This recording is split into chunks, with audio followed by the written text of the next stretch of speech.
Hello and welcome back to Downtime Activities, and welcome to the start of something new, something else new, another new thing, all the new things. Yes. Another Star Wars RPG game. I know we've got a good number of those, but this one is different. This one is its own thing, and the skeletons are part of it. Over here, we've got Skler, who will be playing a character who is living on the world of Jaresh. I'll let him kind of describe who his character is in just a second.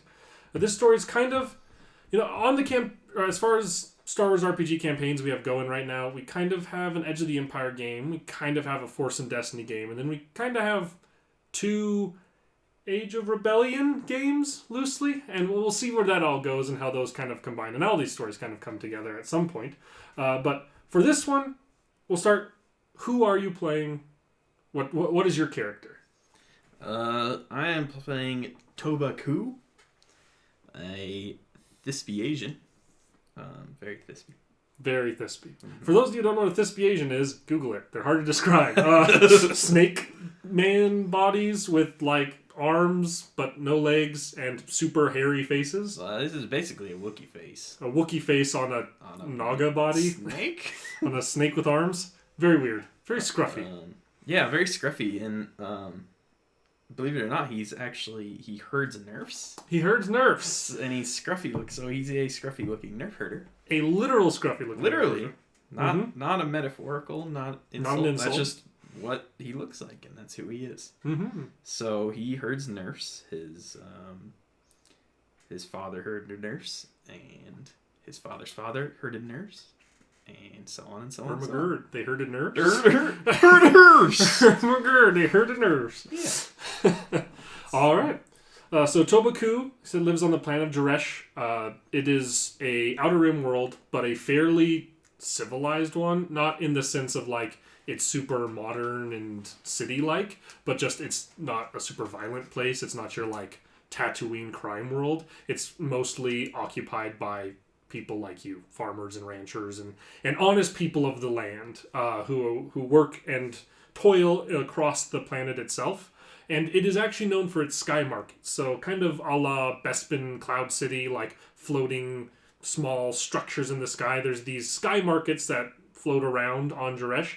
And that's what brings any outside spacer types to this place, is to go to these markets. And at these markets you can find the finest of Nerf hide and meat. You can find all sorts of different vegetables and crops and stuff that are grown here, as well as other wares and goods. And some people even come from other distant worlds who do other services and make other textiles and stuff and bring them here because these markets tend to be fairly thriving. You kind of live out on your own. You kind of live out in the middle of nowhere, as any good rancher should, out with your herd of Nerfs, your herkadurka herd of Nerfs. Yes. And you... So something that I guess you're coming up on a time when it is kind of basically quarterly that you would go to one of these sky markets and sell wares. There's kind of seasons that you go, and different times you're doing different stuff. Like if it's more of a shedding season, you might have more Nerf hide or more Nerf fur to... you're a Nerf herder selling Nerf fur. It's going to be great to try and say this the whole time. Or McGurd. And each of these seasons is kind of a time that you gather whatever it is that you're selling at that time, and you go to one of the kind of landing dock areas that's a good journey from your actual ranch house, and go up to one of these sky markets and peddle your wares. It's getting close to one of those times. Something of note in recent weeks that you've noticed but don't know the exact source of and hasn't really directly affected you yet, you have seen a very big increase in Imperial presence, meaning that there is now multiple Star Destroyers. Not just there's never really an Imperial presence here apart from at the markets to keep the peace, but you see multiple Star Destroyers that are kind of in orbit around your planet. And you don't really talk with anybody while you're out here, except for maybe you're kind of the crazy old man talking to your cows, or to your Nerfs, I should say. But you don't know exactly what the situation is, but there is this kind of heightened Imperial presence that you've never seen in your time here before. Interesting. Mm-hmm. What kind of wares do you... what kind of a Nerf herder are you? I don't know enough about Nerfs. Think big hairy cows They're big beasts of burden. Obviously, They're big furry horned animals. Obviously, I did my research into Of course. Nerfs. You Of know? course. Well, I mean, it's probably just regular ranch. Probably, breed Nerfs and milk Nerfs and butcher some of them or take them to a butcher or whatever. He's probably got a neighbor that's a butcher that lives a parsec away, because it's space. They don't. Do they live on another? No, world? no, probably not. No, I'm just kidding. I gotta go hop on a starship with my 100 Nerfs to go over to the butcher. I don't know. It sounds Star Warsy, but yeah, I mean, he just does it all. Really, I mean, just modest. That's what his dad did. And, yeah. Just to give you a little rundown on what Nerfs are. Right. Just because I know you did your research, but for the people at home. Well, yeah. They're a species of furry, non-sentient animals raised for their milk, meat, and hide. They can be found on a variety of planets. And despite their usefulness, they're often regarded as disgusting because of their strong body odor. That's what they're kind of known for. So you and your Nerfs probably smell pretty bad most of the time. Yeah, right. But yeah, so you maybe have like a fairly nearby a neighbor that you can kind of march some of the herd of your Nerfs over to for slaughter and kind of get those all ready for packaging and delivering to this other place where you're going to be selling. And it's getting close to that time. So you think that it's probably around now where you would need to go with however many or like whatever portion of this herd you need to get slaughtered and have that done. So the meat's still fresh but packaged and ready to go. And we'll say for the sake of this, you have like a little speeder truck or something that you can move. But for bringing them over there and back, you'll probably have to go on foot. And then when you're actually delivering stuff, because you have to kind of herd. You have to herd your Nerfs. I have to herd, obviously. Or my gird, you have to herd your Nerfs. So, unless there's something else specific you're wanting to get done around your ranch, we can kind of just jump to that. That's kind of around that time that you should be doing so. No. It's time to sell stuff. Okay. So you hop on in and start heading your way towards this person. So go ahead and... What would I make you roll to successfully herd Nerfs? Either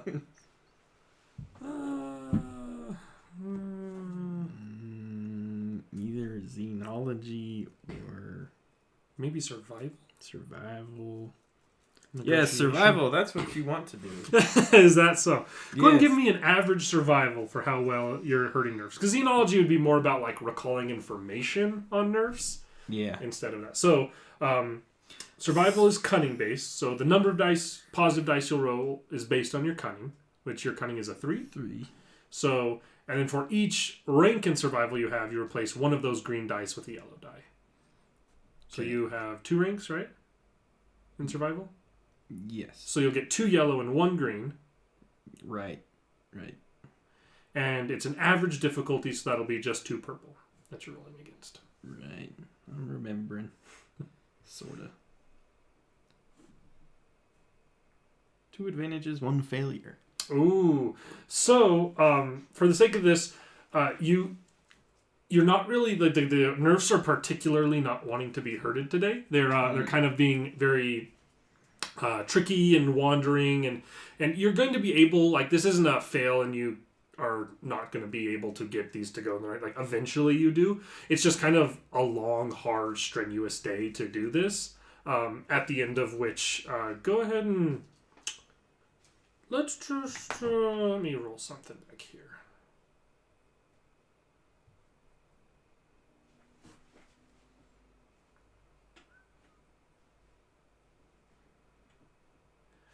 Go ahead and take 2 off your strain threshold. Oh, man. It's 2 strain. I'm the worst Nerf herder. It's just a really exhausting day to get these damn Nerfs to cooperate with you. My dad was a better Nerf herder than me. I can't ever live up to his standards. One day. Go ahead and really quickly too, just while we're because I feel like I didn't ask this before. Go ahead and describe specifically what your Thespiation looks like. What mine looks like? Yeah, what you specifically look like. We know what a Thespian looks like at this point from our Google searches at home. But well, I'm gonna Google search a Thespian. Okay, go ahead. So I can just to make sure you can accurately describe what yours looks like. Right. For those of you who don't feel like Googling this, there is a Thespian, I think, in actual Star Wars movies. He's one of the Jedi on the Jedi Council, I'm pretty sure. The kind of weird dude's all coiled up and sitting in the chair, has the weird hairy face. He's a background character, but I'm pretty sure he's the only Thespian of the mainstream media acclaim of any sort.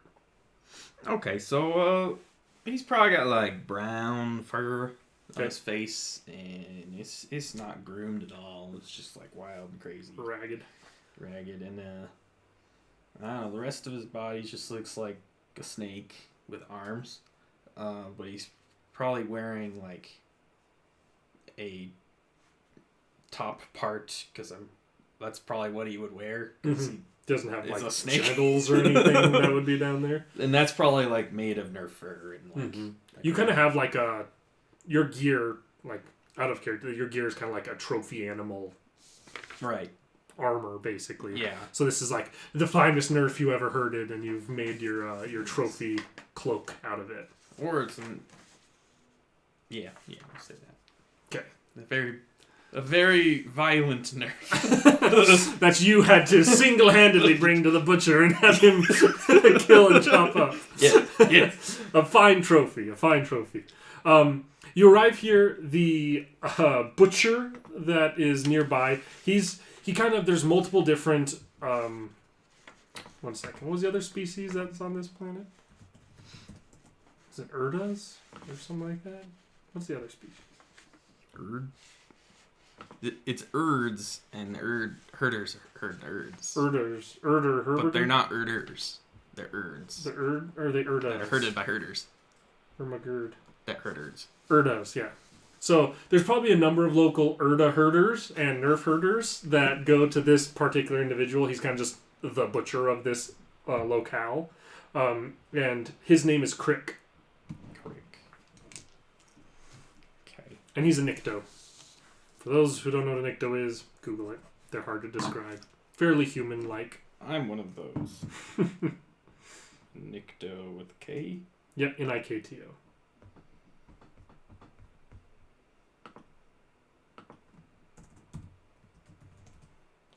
Dark Nikto. I think I'm looking at the wrong spot. Give me Call of Duty stuff. You're good. Oh, yeah. Yeah, I know what that's all about. They're like a lot of the background ruffians of a lot of Tatooine stuff. Yeah. They tend to be Outer Rim guys. And Crick is a nice enough fellow. You're able to go up to him. You guys have your arrangement. He does the butcher work for you. It takes some time. I'm sure you probably do pitch in and help. So you have some experience with it. He's doing more of the expert cuts and stuff, but just kind of help herding and holding and stuff like that. Yeah, it's gonna be Greg, how you doing? Yeah, with end of the season coming around a bend, I've been pretty busy around here. Yeah, well, need any help? I always take a hand. All right. And you help herd them in. You help herd the Nerfs. You can see that there's been some Urda herds that have gone through here as well. And there's a decent chunk of day spent butchering your Nerfs. Butchering the Nerfs. And at the end of which you'll probably have to camp out for a night here, because you bring a decent number of these animals and they're all kind of packaged up and loaded up for you to take back. And there's basically he provides what is more or less like a pullable hover sled to kind of stack the meat on that you can bring back with you kind of across the valley where you are. It's like you're having to go both ways. It's like a couple mile hike. Yeah. It's not horrible. It just takes some time. Yeah. At the end of which I assume you're going to be heading back to your ranch with your butchered Nerf mert. And you start heading back over. You don't have to make a survival check this time because they're all meat now, so you don't have to hurt anything. Heading back across over, however, go ahead and give me an average perception roll. Oh, That's not great.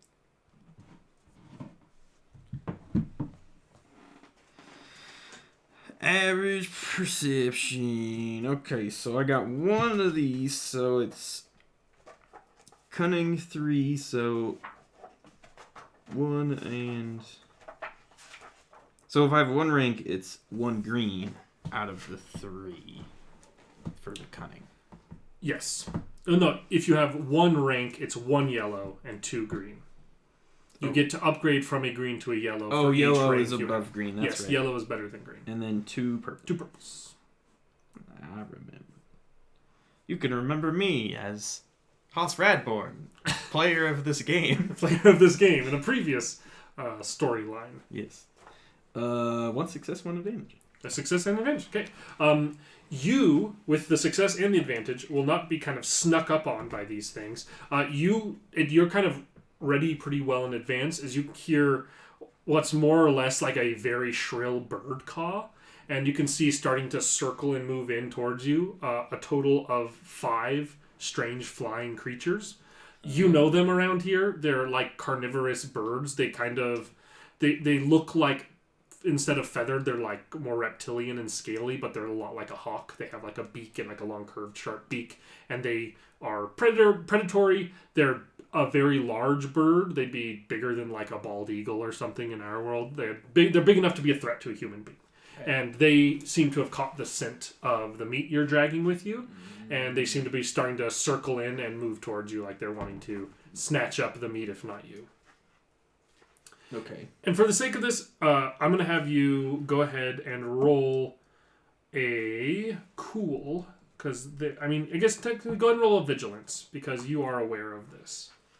Technically with this, like, cool is what you roll if you're being snuck attack or something like that. Like if you're not aware of the combat. I'm going to say everyone gets to roll vigilance in this because you are well prepared for these things. And what'd you say? What difficulty? No difficulty. So they'll roll vigilance, you'll roll vigilance against nothing, and whoever's is better gets to go first. Oh, okay.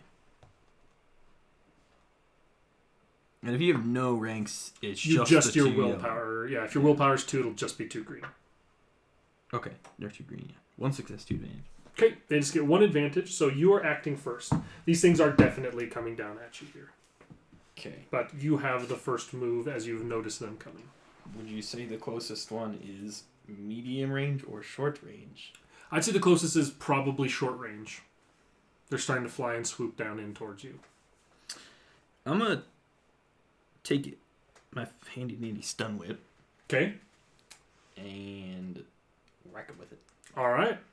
It's short range, so the stun whip is a melee weapon, but it is close enough that you can use a melee weapon against it. So, that will be using the melee skill, because it's a melee weapon. Right. Should be in like your attacks one up there.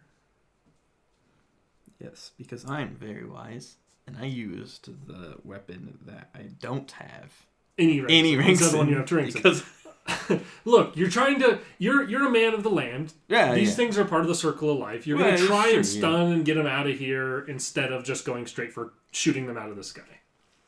That's okay. At least I have 3 brawn. So in using any melee attack is an average difficulty unless there's some modifier. So it's going to be 2 purple. You will have to add 1 setback die as these things have a rank of defense. That's the red one, right? That is the black one. The black one. Yes. The red one is like the upgraded purple die. Okay. 3 advantages, 4 failures. Okay. So you miss very much. Like you swing this thing up at it, but it definitely goes wide. Like cracks just short of it. It's just out of your reach of your stun whip. But you get to have those 3 advantages. So if you open up the book over there, one of the bookmark things should be spending advantage and threat. And that'll have a table of how you can spend that. So the top one will be the good stuff. So spending 3 advantages, you can do anything on there. My recommendation would probably be to gain 1 melee defense, because these things are going to start swooping down and trying to bite you.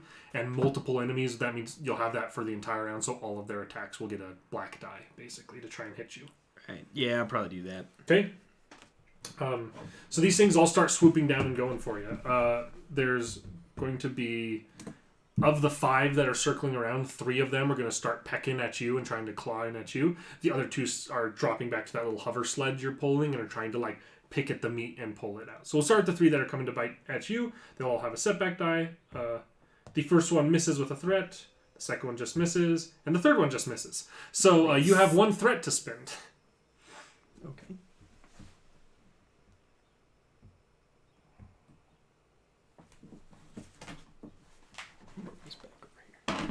So this one has 1 threat. Okay. Which...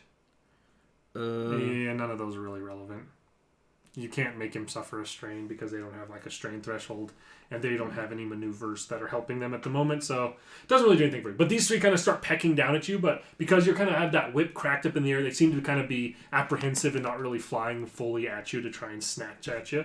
The other 2 kind of land back on the hover sled, and you see that they're kind of like picking and biting, but you kind of have this like mesh netting over the top that's strapping all this meat down, and they damage it and are like tearing it up a little bit, but they're not able to get inside and pull any meat out yet.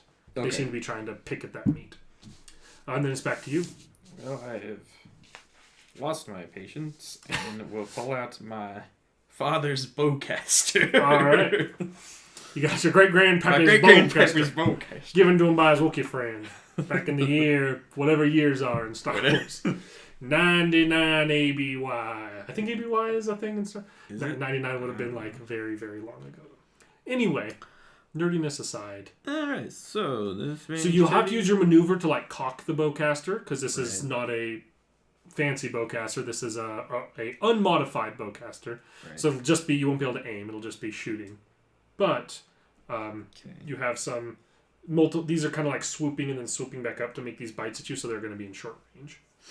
Okay, so ranged heavy, so agility is 4. And for each rank, you get to up 2 yellows. So 2 and 2. And the difficulty is easy for a short range shot, so it's just 1 purple.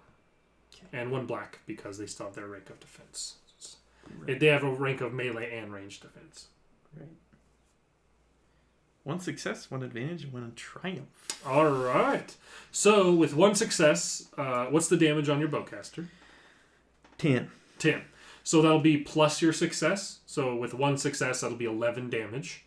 These things have very little soak and very little wound threshold. So you will kill one with this blast, but you also have a triumph and an advantage to spend. So if you want to open that thing back up, you'll see here, this is what you can spend your one advantage on. And that's what you can spend your triumph on.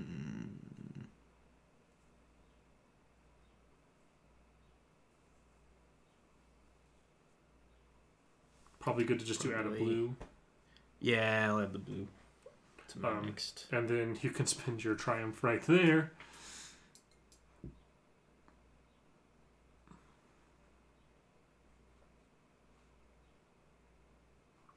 Basically, you could... Yeah. I think you'd want to do the upgrade it's just the 1, not the 2. So it'll be... Are you going to upgrade your next check or make one of theirs even harder to hit you? I'll make theirs harder. Okay. Sounds good. So it's going to be another kind of round. One of these... did you shoot at one of the ones on the sled or one of the ones flying and kind of pecking at you? Probably the sled. Okay, so you blast one of those off there. He dies. The other one will continue to peck at it. The other ones are coming at you. And this first one will have an upgrade to a red. And a roll. Ooh. A very bad roll by them. A failure, 3 threats, and a despair. Which is like the very bad. So you have one of those and 3 threats that you can spend. Okay. The other ones are going to be a miss and a miss with 2 threats. They are not able to get at you here. These things are kind of not used to something that's so big and fights back so much.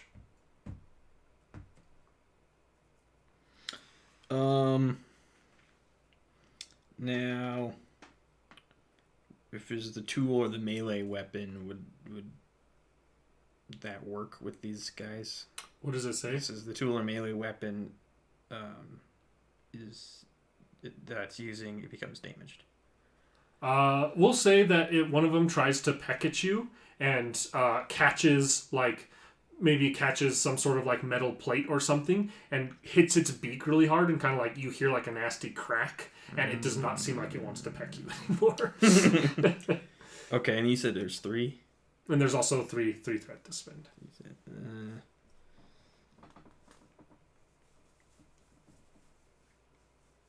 We'll do active character falls prone. All right, and so one of these also comes and you kind of swat at it, and you catch it, and it tumbles down and hits the ground. The other one seems to kind of finish tearing a chunk of this mesh netting away, and so some of the meat is exposed, but is not able to steal any of it yet. And then they'll go back to you. Do the blast. Okay, I'm assuming on the one on the sled again? Yes. Okay.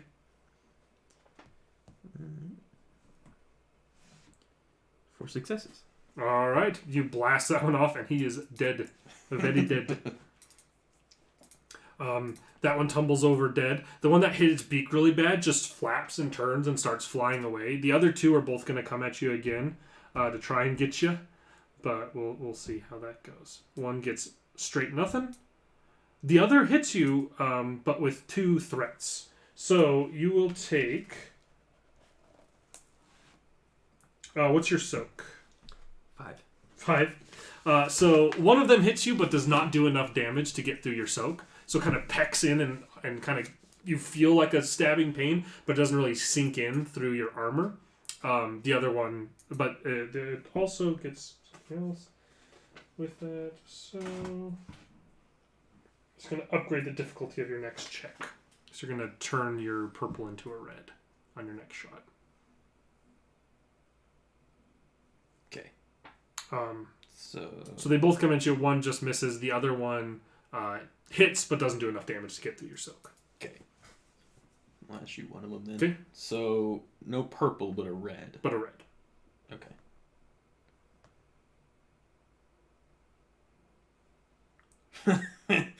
1 success, 3 advantages, 1 triumph, 1 despair. Jeez.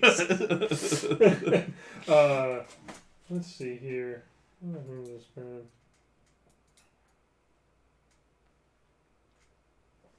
Your bowcaster becomes damaged. No!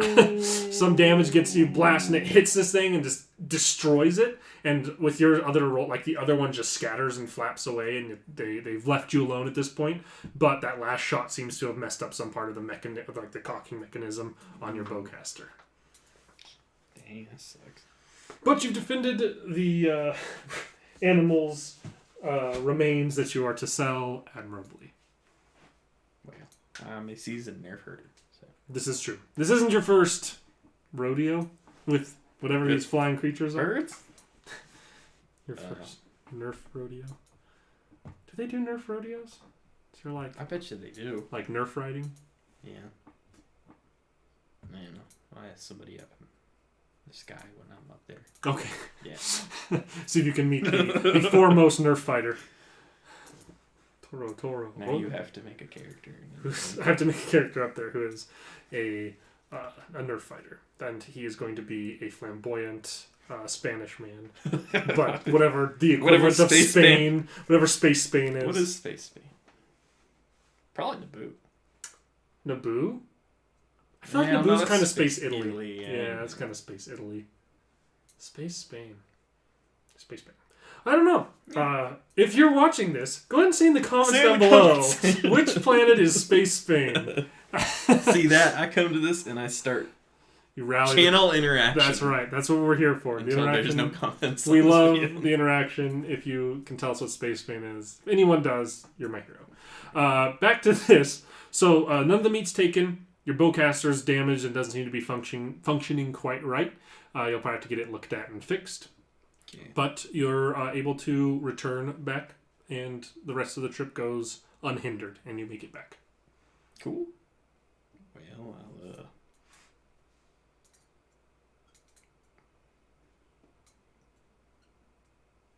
I'll fiddle with... No, I don't know anything about bowcasters. You could definitely try and fix it if you're comfortable in your mechanics abilities. I'm not. Definitely not. Definitely no. Hard no. I'm just gonna have to see somebody fix it up in the sky when I go up there. So Yeah, I guess I'll just hang out. Sounds like a kind of like weird religious thing. Like, I'll just have somebody fix that for me when I go up to the sky. The great mechanic in the stars. Bring me to the mechanic in the sky. I want to go there when I die. So you have maybe a couple days after that to gather the rest of your hides and milk and this meat and get it kind of loaded up. Like I said, you kind of have like a beater old speeder truck that you can haul this stuff in with, or at least hook up with that hover sled to it and kind of drive to the actual, because the actual space landing dock area is quite a distance from your house. Yeah. So I just do that. Okay. You're able to kind of chill for a couple days, get everything gathered, load up, take the drive over. You'll arrive outside of this, and it's a pretty bustling place. For your neck of the woods, it's as bustling as it gets because this is the time of year that everybody's coming and going from here. So there's a number of familiar faces you kind of see coming and going, loading their different wares onto different transport vessels. And these transport vessels are built in a way that they have ample cargo space in the back of them to hold the different hover sleds that people bring to haul their yield in. And then kind of a passenger section in the front of them that you can get access to, sit down and take the ride up to one of the sky markets. It's a fairly short trip. They will charge you for loading all your stuff on and bringing it up there. They will charge you 20 credits to take you up there and take your goods with them. Cool.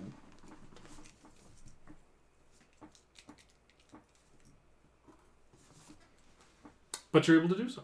Cool. Get on. And while you're kind of get on here and start riding up, a familiar face approaches. Someone you've seen before walks up to you. It is Shan Braith, the old human farmer. You know that he's like a crop farmer. He's not a rancher like you. A respectable business. Still toils, Still a blue-collar guy. Right. But he's this very old human, that had kids, but all his kids hopped on the first starship they could to get the hell off this world and go do something interesting with their lives. Right. So he's kind of this old man who's working well past the time he should, because he's kind of got no one to inherit his farm, so he's just working it till he gets buried in it, probably. He's kind of a kooky old dude, but a guy that you've known for a while, and he kind of notices you and is like, Toba! Hey, Toba, and kind of dawdles over to you and sits next to you on this. Says, I got a good yield this time. I'm going to be coming back with a hefty sum of credits, I think. Oh, is that right? How about yourself? Well, a couple birds trying to get me, but get the spammers. Ruining my dialogue. Damn spammers. Ruining my dialogue. I was RPing, you telemarketer scum. Well, yeah, had a little bit of running with some birds, but pretty good harvest myself. That's good. Have you heard what all's going on with these Imperial type around here yon way? Well, I reckon I've seen the ships in the sky. Well, what I have? Yeah, you've seen the ships. You can see them in the sky. You can see them in orbit around. Some of them, they're close enough. They're like just outside of or just inside of atmosphere. They're right on that edge. Yeah. He said, well, from what I hear, not a single ship coming or going from this world without their go-ahead. Yeah. Something about rebellious types. Some people around here stirring up trouble for the Empire, hiding out on our planet's what I hear. But, heard that from Brins, and Brins, as we all know, is a gossip. So, gonna take it with a grain of spice. There's always a lot of talk in a planet like this, But I don't know. We're just simple. You know what they say? Bad hyperfuel travels fast in a small town. Yeah. Yeah. Well, I'm just trying to sell my stuff. Don't really like these Imperials being here, but. Yeah, keep the peace well enough, I suppose, but not much peace needing kept, if you ask me. Yeah. Hopefully they let enough ships come and go for us to sell our goods. That's all I'm concerned with. That's true. Anybody out around having a hard time selling stuff? I haven't heard yet. Haven't seen any folk coming back, but this is first open market since they showed up, so guess we'll see once we get up there. Yeah, I guess we will. And you see when you get up there. So this kind of like I said, it's a fairly short ride. This conversation more or less takes up the time it takes for you to fly up to one of these things, and then it starts landing. And you all start going out and unloading. And even immediately, as you're kind of coming around to unload, you can see a much heavier Imperial presence than you're used to seeing up on this Sky Market. Usually, there's like a couple of customs agents who are on here just kind of keep an eye and watch as people are coming and going to make sure there's no big trouble happening. But you can see there's like multiple stormtroopers, and they are like, as the sleds are coming out, they are checking through every single one and checking for like contraband and stuff like that. And so it's a slower process than you're used to, right? It's kind of slower moving to get this stuff all unloaded and down here, because each one that's coming is getting this thorough picking through. Yours, it goes through fine. You don't have any contraband. You just got exactly what you're supposed to have. So it's just kind of a matter of waiting. But after a little bit of waiting, the hover sled will come off the back there, and you're able to gather your things and start moving in towards the market. Cool. Well, suppose I'll go in there and see you buy my stuff. Okay, so it's kind of, usually you kind of just like, it's almost setting up your your hover sled as like a hot dog stand. Yeah. Like it's kind of like set up shop. there, a little shop that you kind of arrange furs on and jars of Nerf milk and stuff along those lines. What's your strategy for selling? How do you market your goods to people coming by? Like, what are you going to do to increase your chances of getting more credits at the end of this? You're a fairly imposing fellow. People looking at you might be a little scared to approach sometimes, but your wares are definitely high quality. So. Let's see. I'm trying to remember what kind of like. What your kind of wheelhouse is. Yeah, because I don't think I have a whole lot of like coercion. Well, I think you're fairly coercive because I think you get a bonus to those checks with your high that's thing true, you have. Yeah. But coercive is more like that's intimidation. That's like, buy my stuff, damn it. What's like the, I can't remember what the like. There's like charm or negotiation. Yeah. I think you get a negative die to one or both of those though. Yeah, I'm not your armor. Not a real charming fellow. So well, okay. So this is the approach. Like, my market is like I'm sitting there and I know it's good stuff, and the people I'm trying to sell to know it's good stuff too. So it's like a Ron Swanson approach of like, I know this is good. I'm not going to do anything about it. I'm just going to sit there. Trusting the quality of your wares. Yeah. All right. What I'm going to have you do is make... So the way it's going to work is because that's a like harder to succeed... Like being more outgoing would be an easier way to succeed at this. So it's going to be a harder check, but it's going to be using a skill that you're much better at. Yeah. Go ahead and make a hard survival check for me. And that'll just kind of show the quality of your wares. Okay. That's creative. Thank you. Yeah, I appreciate that. I wouldn't be able to figure that out. I do this for a hobby. A lot. I do this a lot for a hobby. Right. This isn't my first Nerf rodeo. Well, this would be my first Nerf rodeo if we did a Nerf rodeo. But you said it was easy? No, it is a hard. That's survival check. I'm sure you just said easy. I'm pretty sure you said I didn't have to roll any purple dice. That's what I remember here. No setback die, right? Nope. Okay. 3 advantages. 3 advantages. So no success, no failure. It just means that your work is to the quality that people expect, and then some. Like you're compared to the average other Nerf fur and stuff up there. If there's someone who knows how to like look for quality, yours stands above most others that are selling their wares up there. Go ahead. So with this, there's kind of like a little bit of there's definitely a reduction in traffic. Like fewer people than you've ever seen are coming and going from here. So it's kind of business is slow to begin with. Real quickly, roll me a force die because we need to do our destiny pool. I forgot to do that. Ooh, 2 light side. If you don't remember this, that's these little square things here. Right. And you can flip a white one over to a red one to upgrade one of your basically turn one of your green dice into yellow dice on a check you make, Right. and I can do the same for their checks. Or you can use it to make a purple into a red on an enemy's check, and I can do it to make one of your purples into a red. Okay. So roll just a force die, which is the white die. Clear. If that one doesn't have it, it might not if it's an Edge of the Empire one. I'll roll one for you. Okay. You got 2 dark side. So there's 2 light and 2 dark side to spend, and then that just kind of shows the ever-shifting nature of the force, staying in balance. Not that you need to use that right now, or use it as often as you want, because I feel like we hardly ever use it in these. People always forget about it, and then I'm all of a sudden just like, yeah, deal with it and get the people. So please use as much as you want. Got plenty of a pool there.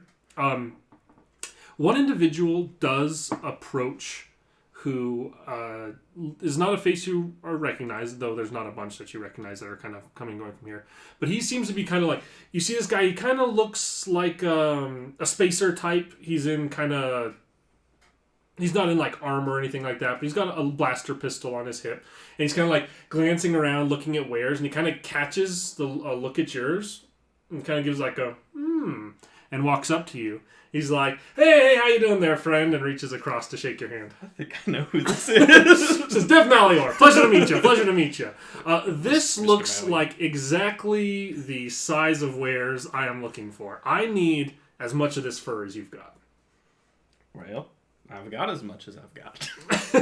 This should be, hopefully, enough for my purposes. How about this? I need to get off-world sooner rather than later, and I need all your fur. I will buy all of it from you.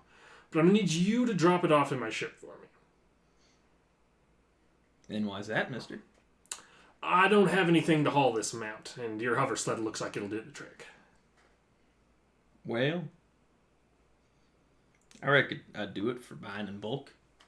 I think that's a fair deal. Fair deal indeed. And you know that, like, your fair market price for the entirety of the furs you have here would probably be around like 1,500 credits. You get about 1,500 credits worth for the fur you have here. He says, how about 2,000 credits and we'll call it good. Well, I reckon you got a deal. All right. He tells you where his ship's at. He says, got a couple other things to grab, but come by in 2 hours' time and we should be good to go. All right. And he saunters off confidently. See, my character is too naive. But me myself know this guy's not up to good. No, Dev's no trouble. It's fine. It's fine. Okay. I mean, out of character, I would describe the guy that you just had this interaction with as Han Solo, but worse in every miserable metric. Yeah. He's just like, looks kind of smuglery, but not as charming as Han Solo. Doesn't seem as quick-witted as him. Listen, man, he just bought all my stuff. So Yeah, and he paid extra for it. Like that's a good payday for you. Can't say no to that. Especially in these hard times, what with the Empire. And usually, like, the Imperial presence is heavy around here. There's a lot of stormtroopers and Imperial types coming and going and moving around on this sky market, and they're fairly regularly, like, you can see they're looking through people's wares, and they do the same to you where they like kind of look through your stuff. Occasionally, they don't talk. They're just like stand aside, citizen, look through stuff, and keep going. And so long as you don't raise any trouble with that, there's no trouble back towards you. I feel like there might be some unintentional trouble. We'll see. I don't know what you're talking about. All right. Well, I pack up all my stuff and make sure it's ready to... Okay. You have a little bit of time. Knowing that all your furs have sold, the rest of your stuff is kind of your... it's not your moneymaker. Your furs are usually your moneymakers. The fact that that's all sold, you feel like you kind of have a little bit of free time here. All right, he bought all the furs. You can see he bought all that from you. Mm-hmm. If there's anything else you're wanting to accomplish in the sky market before you bring it over there. Well, I reckon I'm going to go and see if somebody can fix my bowcaster. Okay. You know that there's a kind of local guy here who's got some mechanics knowledge, and he comes up here, and usually he spends this day like fixing people's hover sleds as they break down and stuff like that. But you'd certainly be able to fix that for you, and we will make a quick mechanics check for him.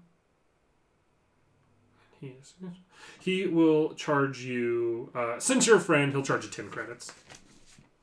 But he does some quick work and gets the thing back up and functional for you. Okay. All right. Well, I guess... I mean, I still got a bunch of other stuff to sell, milk and meat, so... I just step away a little bit. So kind of hand that off to him, come back to sell, come back, pick it up maybe later after he's done with it. And then add a little bit more time. You make... in total, let's go ahead and roll me a... With your other stuff and your previous successes... Just roll me a yellow and a red, and tell me what the result is. 2 successes, 1 threat. 2 successes, 1 threat. So, throughout the course of the rest of the day, selling like the milks and stuff, you'll make another 75 credits. So on milks and some of the meats and stuff like that. Cool.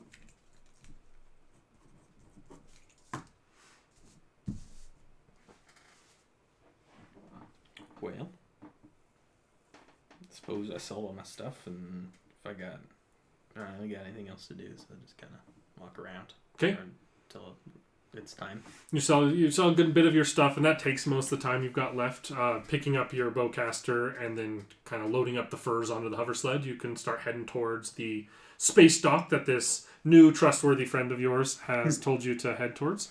And you go, and you can see that there's what looks like kind of like a pretty small freighter style ship.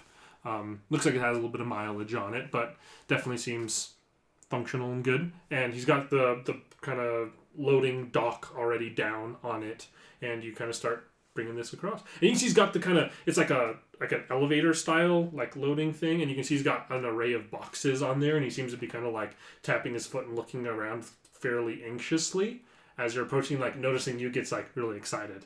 He's like, oh yeah, come on in here, friend. Good to see you. Glad you showed up just in time. Help me real quick. I need to get some of these furs loaded into these boxes here. Well, sure thing, friend. And he's gonna kind of look at you like, we're cool, right? Smile. Just toss them on in there.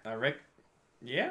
And go ahead and you don't have to roll me a notice. This you can see that like the first, like he kind of takes a couple with each hand and kind of tosses them loosely onto each of the boxes that are nearby, kind of in a poor attempt to cover what they're going over the top of. But you can see sticking out from underneath it what is clearly like weapon handles, and like it seems like he's got a decent amount of firearms in the bottom of these that he's going to be covering with this Nerf fur.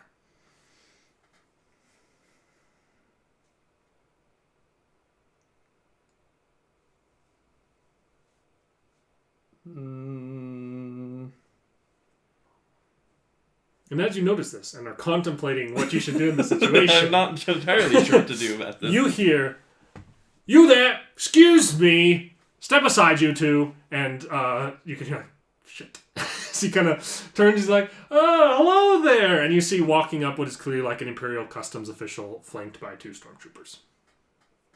And he's like, "Let's see, who are the 2 of you?" He says, Rizda Bane, nice to meet you. And this is, my friend here. What was your name again, friend? Naive enough to say, well, Tobaku.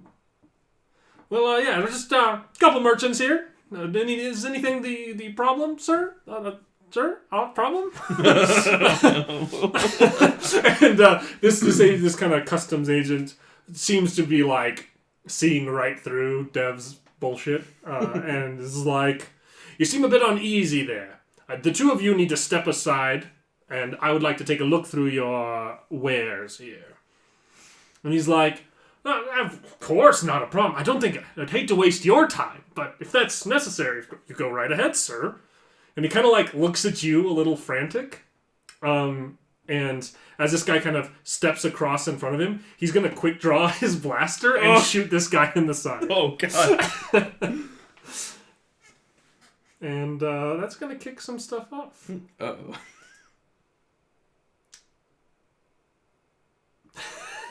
No. Why is he the worst?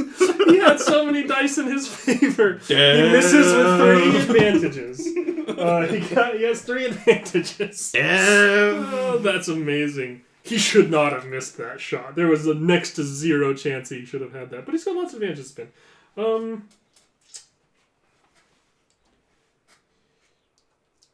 He's gonna give you a blue check, and himself a blue. Him and you a blue on your next checks. As he quick draws a blaster and shoots, and it goes just past this guy, and everyone seems to be like suddenly reacting. I need you to roll me a vigilance. Or excuse me, a cool. You rolled me a cool.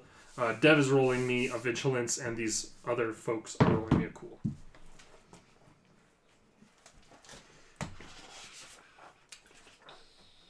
And this isn't to say that you have to participate in the combat. That being said, you think there's a decent chance that they're going to include you in the combat, whether you like it or not. So if I only have one presence, but I have a rank in cool, it's just one yellow, right? Sorry, what was that? So I have a 1 in presence, but I have a rank in cool. It's just one yellow. So it's just one yellow. And I wasn't listening if there's any difficulty to that. Nope. This is one of those where you're just... It's basically a initiative. Yeah. 1 success. Dev's vigilance is 1 success, 3 advantages, so he'd go before you. And the cool of the others is probably not great, but we will see. There we go. Cool is not a skill. Is cool a presence, I assume? Yes. Yeah. Their presence is not great. You're 1 success? Yeah. No, so it just goes to you because. So Dev quick draws misses. They immediately react and they're like readying, and he like turns again and tries to shoot. Dev wins the initiative and is going to try and blast them again. He'll take aim, and it's close range. He misses again with 2 advantages. So he'll give you another blue. So you're going to have 2 blue on your first check. If you want to do anything, it is now your turn. Okay. Dev has now tried to shoot this officer twice and missed, but they seem very distracted and wouldn't focus on anything you're doing if you try and do anything. I will... I'm in melee range? Mm-hmm. You're in melee range of everyone involved here. They are moving up close to you.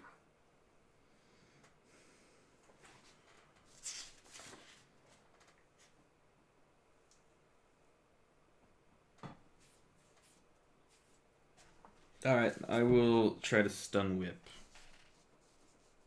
the officer. Okay. Alright. Well, sorry, no. So this is an important character decision. This is a very important Would you side against the Empire or in favor of kind of a stranger who seems to be doing semi-illicit something or other? Or it's like, who do you side with in this situation? Yeah. It says a lot about you.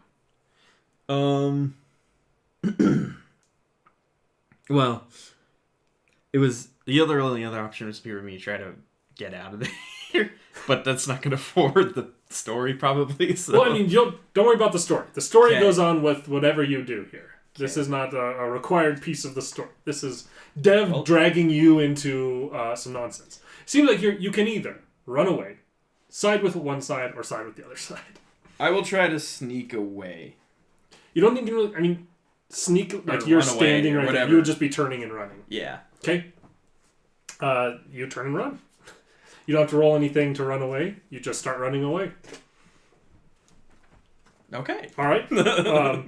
And behind you hear, you, stop! And there are going to be a couple of attempts to stun you and Dev. So 2 are going at Dev. Be this guy with stun using pistol.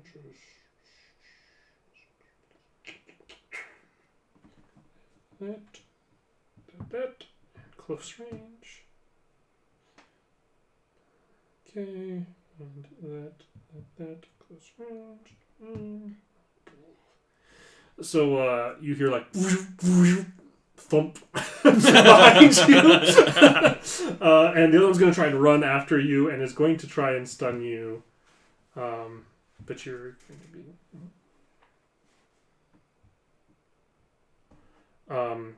what is your soak? 5. So you will take 5 off of your strain threshold. As a stun blast hits you in the back. Well, actually, I lost my strain doing that thing. Those will be back. That'll be back over the next. Like, technically, at the end of encounters, you can roll to regain strain, but also the way I run, you just regain it every day. Right. At the start of the day. Wounds are a little different, but you haven't taken any of those yet.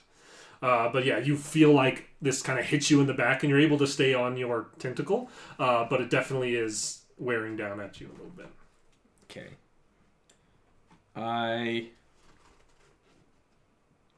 Now, if I were to try to do like... Well, this is what I want to try to do. I want to try to turn around and say, now I had no part of this, like, kind of in a, like, forceful way. Okay. Because I am... You're more coercive. More coercive than... Would I roll for that, or is it just gonna... You'd have a chance of rolling for it. It'd probably be a very hard check to convince them. Right. You'd get to use your coercion if you're doing it that way, but it'd be hard to convince them peacefully. Convincing them in an intimidating way is even harder. So it'd be a very, very challenging check to do, but it would certainly be one you could attempt. Well, for character reasons, I'm gonna do that. Okay. So you kind of turn about and you're like, now listen here, I have nothing to do with this. Go ahead and roll me a coercion. And we're going to make it a hard coercion. Actually, believe it or not, I don't actually have a lot of coercion.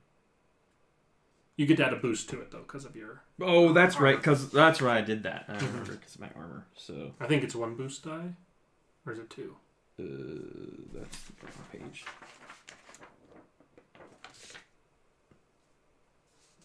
Or was it the right page? Like trophy armor or something like that? Oh. Yeah, trophy suit. I have under it 0 defense to soak. Oh, that just does it.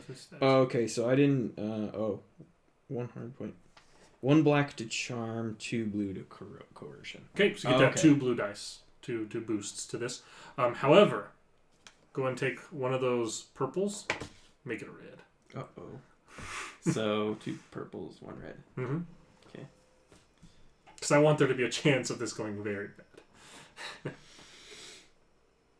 2 successes. 2 successes. Wow. All right. The stormtrooper doesn't blast you right away. He kind of like holds gun. He says, "Put your hands where I can see them. We'll get to the bottom of this." And he's going to kind of direct you back over towards them, but doesn't continue to try and stun or shoot you if you go with him. Okay, I will go with him. Okay. Over there.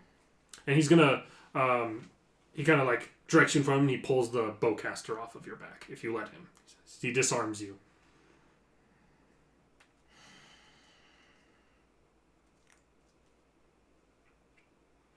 You think that so long as they don't find you as being part of the problem, you'll probably get it back? Yeah, I'll let him take it. Okay. And walking back over, you can see Dev, like, slumped over the corner of one of these boxes. What a tool. Quick draw, missed both of them. He gets both the first 2 shots with very favorable rolls for him, and somehow misses both with a bunch of advantage that don't save him. And they he directs you back over, and this officer, like, kind of has the other trooper like move some of these furs to the side and looks and sees them and then asks you to explain yourself. Well, this man just came up to my setup and said he'd buy all my furs. Gave me a good price for them too. He said he needed help moving them over. Said he needed help. Well, I'll just say that. Okay. I don't say anything else. Go ahead and roll me an average negotiation. This isn't a, like, if you fail, they shoot you sort of roll, but it just kind of determines how things are going to go for you. Okay. And then, can I still use those blue dice that he got me for the advantage, or did that go away in my... That's going to win, yeah. That was only in combat, probably. Yeah, it'll be a combat thing. Okay. You had that, yeah. Average. 1 failure. 1 failure. He will basically say, "While I find that hard to believe, so long as you are willing to... this is what you say is the truth. I will follow you in believing it so long as you take your things and leave now.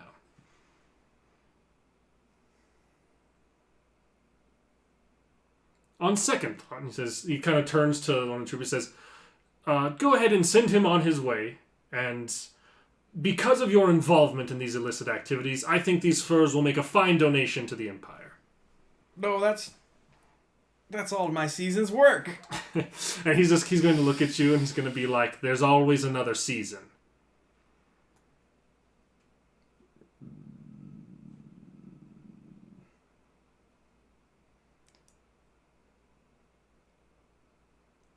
I don't think that's in either of our best interest. Are you trying to coerce him? I'm trying to coerce him. Give me a daunting coercion check. I mean, it was gonna happen. It was gonna happen. Okay, coercion. 1, but 2 blue. Daunting is 4. Mm-hmm. And with this guy, add 1 setback die, the black die, to it. Because of this individual's stuff. 1 failure. 1 failure. It's better than a lot of failures.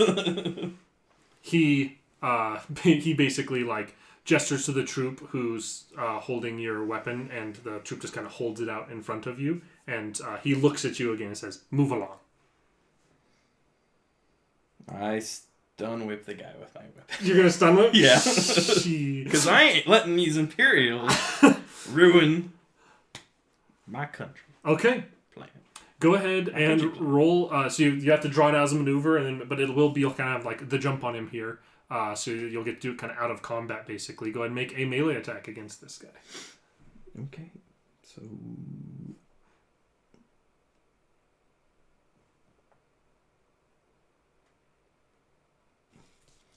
I didn't do anything to...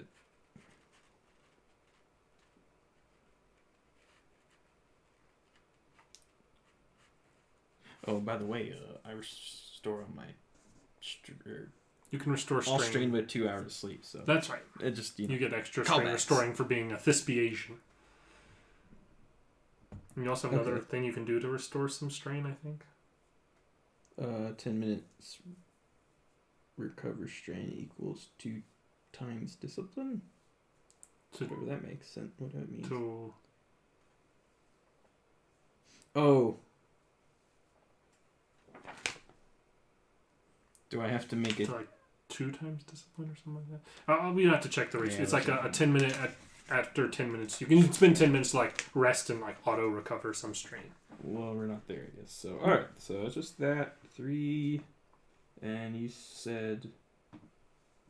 I never listened to what the actual difficulty is of these. Or it's none, because it's like a... The difficulty on the attack will be still 2 purple. Oh, okay. It's just a melee attack. I always never listen to that part. 1 advantage. 1 advantage. What do you use your 1 advantage on as you swing this out at him? And maybe it connects, but he throws it away before the stun. It just kind of whips him in the side. The stun itself doesn't take effect. Actually, what might work really well is this. Notice a single important point in ongoing conflict, such as location of a blast door's control panel or a weak point. What do you notice? Oh, I actually get to choose? If it's within reason. It's within reason. Well, a Jedi comes in. You notice a Jedi swooping in to save the day. That is not within reason. Luke Skywalker. No, well, I guess I notice...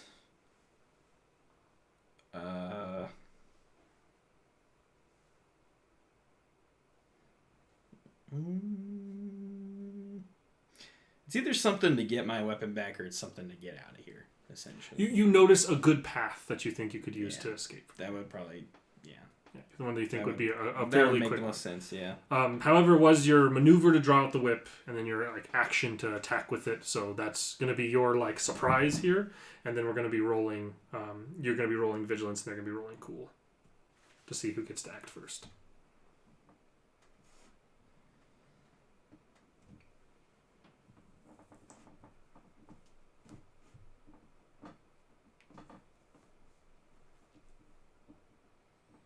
success, 1 advantage. You tie them, but players get to go first. So you're up first.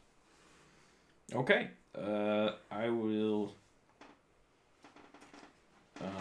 Can I maneuver to move and try to whip the dude?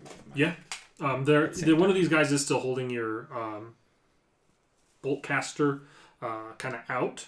He'll probably stop doing that whenever it's his turn and try and shoot you. But if you're wanting to grab it, you can, but it'll probably be like a contested action to try and get that out of his hands. Oh, but you could also attack and then run, but you'd be leaving it behind. I'll try to just grab it from him. Okay. So it'll be opposed checks. Is go and make an athletics to try and pull it out of his hands. And we'll just see whose is better. You don't have to roll against anything. Just roll it and we'll see whose is better. 1 success, 2 advantages. 2 success, 1 advantage. So unfortunately, he holds strong against you trying to pull it out of his hands. Which will be your action. You still have your maneuver. If you want to just try to run away. I'm just going to try to run away at this point, yeah. You turn around, you get a maneuver away. You have a good path to get away, but you only are like 1 maneuver away from them, and they were next to you, so they're going to be able to maneuver to where they'll have a shot on you for a round. The agent doesn't, or the inspections officer doesn't, but the stormtroopers do, and they are going to try and blast you with stun bolts again. Which is, the first one's going to be for an 11 stun before soak. Whatever your soak is. 6. So you'll subtract. Well, my soak is 5. So your soak is 5. So it'll be 6 towards your stun threshold. Okay. Do you have more than that left? Stun is strain? Yeah, strain threshold, sorry. Oh, okay. No, I do not. Okay. So you hear a whoop, and then everything goes dark. Turn it to 0. And a little bit of time is going to go by. Who knows what's going to happen in that time? Everything goes dark, and you know what I think? I think that's a perfect time to stop this episode, this first episode of your Age of Rebellion game. Is it an Age of Rebellion game? If there was a reason to be a rebel, this is one of them. Pretty much, I think I am a rebel at this point. In their eyes, maybe. And with that is where we will call this session to a close. And we will see what becomes of you next time. When you wake up, come back to from the stunning of these Imperial scumbags. Thanks for watching, everybody. I hope you enjoyed, and we will see you in the next one.